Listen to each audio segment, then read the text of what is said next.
There you are. So I just wanted to send a quick update regarding something cool that happened that I was not expecting. I applied for a grant through the City of Austin Economic Development Department's Small Business Program. And what they do is help individuals, entrepreneurs, and business owners that have been impacted by the COVID-19 pandemic. So I sent in a link to my website, all the information on the land and the production. Over 5,500 applicants, and they only had enough money to grant 1,868, and I got one of them. Here's the letter. So it's a $2,000 grant that goes towards paying rent. Woohoo! That's a big deal for creative people in Austin. Income has not really been able to keep up with the cost of living. And this is actually one of the topics that I write about in the pilot, the series that I'm creating. There are some characters, for example, in the series that are artists, filmmakers, and musicians mainly. And we get to see them in their daily lives, kind of like a slice of life. The regular people world versus like all the people that control things in government, at the university, and the plans that they have for a society that doesn't necessarily work out for the rest of us. This series takes place at the university and in and around Austin, and kind of shows the part of Austin that made it famous, that made it cool, and has kind of been dying off.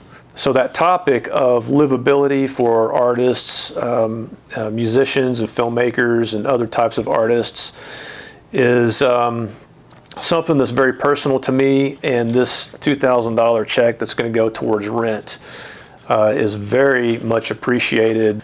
In 2005, when I was living a mile from downtown on Riverside Drive, I think I was paying $650 per month for a 2-bedroom apartment, and I think now it's like $1,800 for a 1-bedroom and like $2,500 for a 2-bedroom.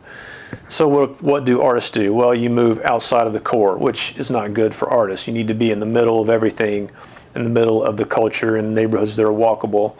Rent down in this neck of the woods is going to be still $1,200 for a 1-bedroom and like $1,800 for a 2-bedroom. So rent, if you're 5 times farther away from the action than in 2005, rent has still doubled. If you want to be in the middle of everything, rent has tripled. And there are people in East Austin who own their homes outright, but they're on fixed incomes. And it's not just artists, also teachers and different people that had just regular 9-to-5 jobs and have since retired.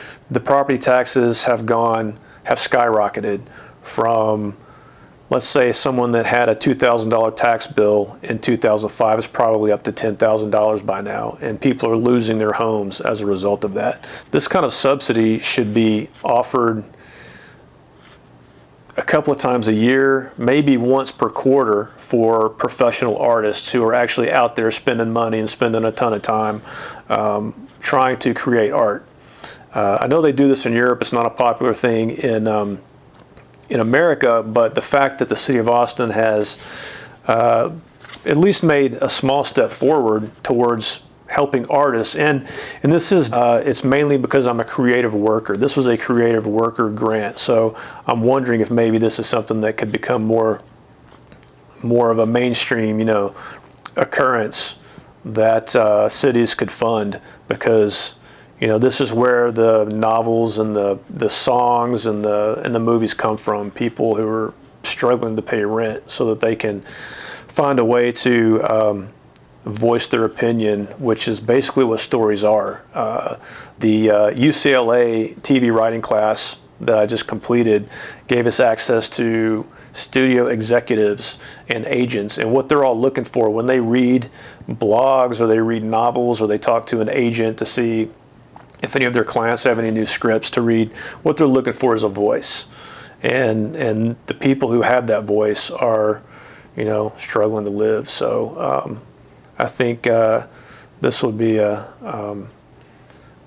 a boon for American society if we could find a way to do that. But you know, that's just in my opinion, and I just want to let you know that I got the grant. It's validation. So this is going to help to keep things going until work starts back up, which I expect to happen in December when the NBA starts up their new season. And until then, I'm going to keep going, working on the script, working on the series, and also working on the film.